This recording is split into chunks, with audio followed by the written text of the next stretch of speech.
in the first 5 years of being a critic, a junior critic, I had just responded to whatever was placed in front of me. And then I thought in 1939, when I took over as chief critic, that one should try and aim at something a little broader and to try and encourage music that was forward-looking.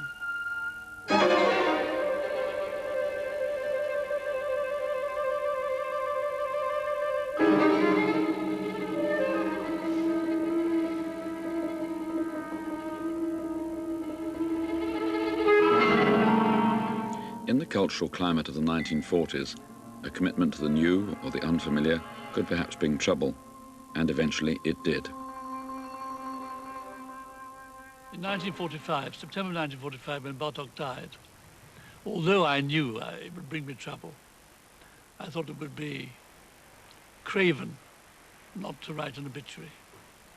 So I did, and I put in one very unguarded sentence, which I think I would have rewritten later, which said that no great composer has ever cared how pleasant his music sounds. It would have been more sensible to say, has ever been governed by how pleasant his music sounds. But it really shows what the situation was like, that one would write this down.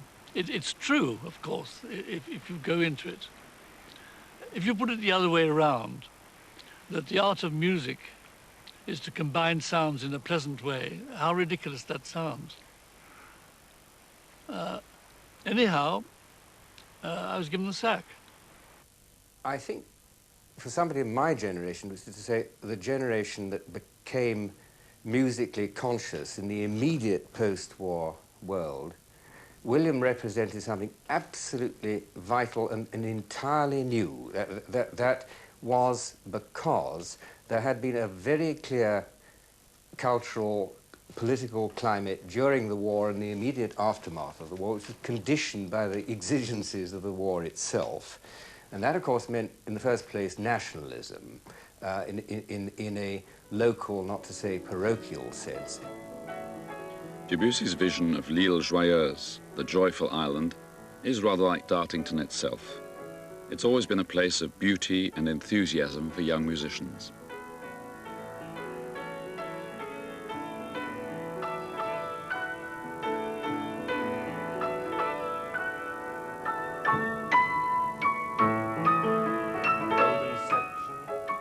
A key element every year is the composition class. The students cover a wide range of age and nationality. The would-be professional sits alongside the dedicated amateur.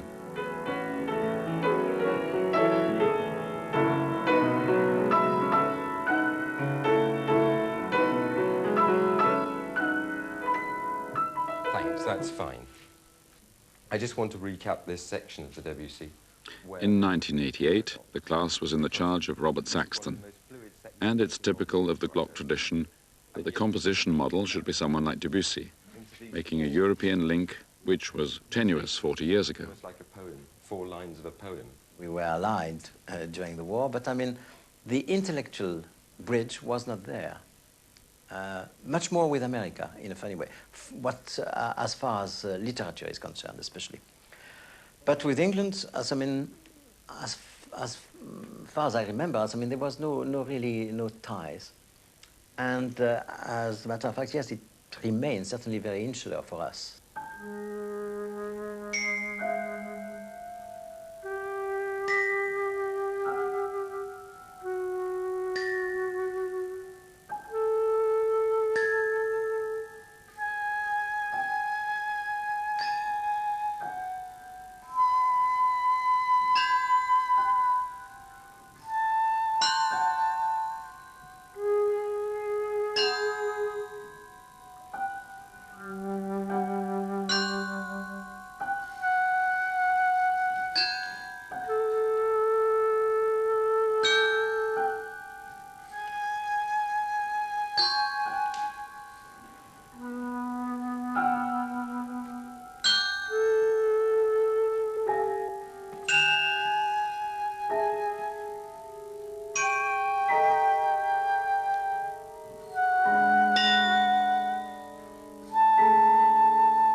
The summer school began its life at Bryanston, and from the very beginning was able to attract crucial people from the musical life not only of Britain, but also Europe and North America. In those early days, the emphasis was firmly on teaching, lecturing, information.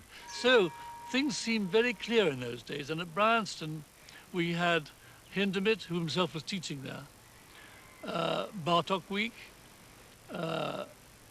a Stravinsky Week with Nadia Boulanger, and alas, no works by the Second Viennese School at all. They probably weren't in people's repertories. But Erwin Stein talked about the three great figures of the Viennese, about Berg, Webern, and Schoenberg. And I think this was a valuable summary of what things seemed like till then. Of course, things were changing without us knowing. Those enormous changes in contemporary music were chronicled in a magazine edited by Glock in the 1950s. It was called The Score.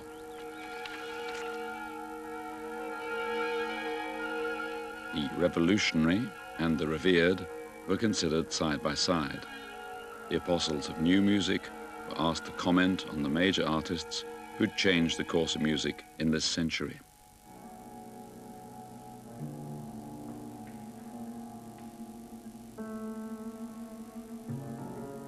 In the 6th number on Schoenberg, commemorative issue on Schoenberg, in which I first got to know Pierre Boulez, I read about him in Virgil Thompson and tried my luck. Just wrote on the off chance to Paris and said, would you like to contribute?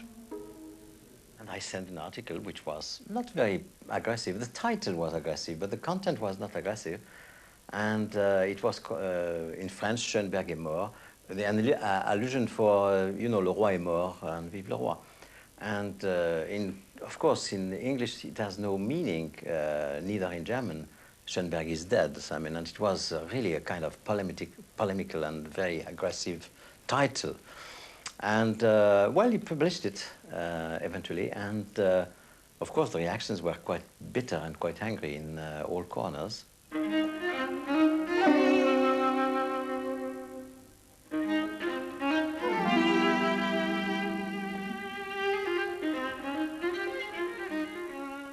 This admixture of foreign artists aroused a lot of wrath amongst a lot of people in our own country.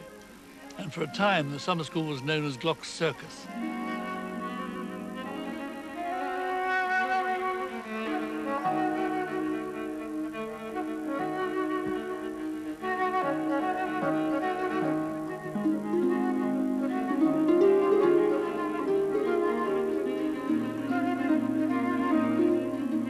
I think from the beginning, it had been decided that the ideal mixture would be of students and young professionals, of teachers, many teachers, and of music lovers.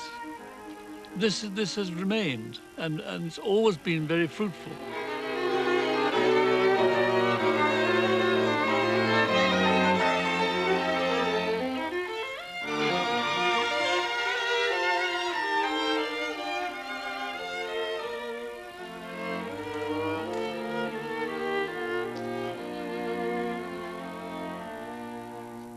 Can I interrupt you here now? Very beautifully played. What I miss is the kind of youthful urgency, and it is part of this movement in Germany which is described as Sturm und Drang, the driving force of romanticism. Of course, it must never be overdone, because then it is hysterical. But it is just a little bit too comfortable. It is a little bit too bourgeois. A little too comfortable, a little too bourgeois. That could be an uncharitable description of Dartington itself. It can present to the outsider the picture of a charming but closed circle. Yet the passion for music in all its forms is entirely genuine. Slightly eccentric. I mean, it's not lunatic, but it is slightly eccentric.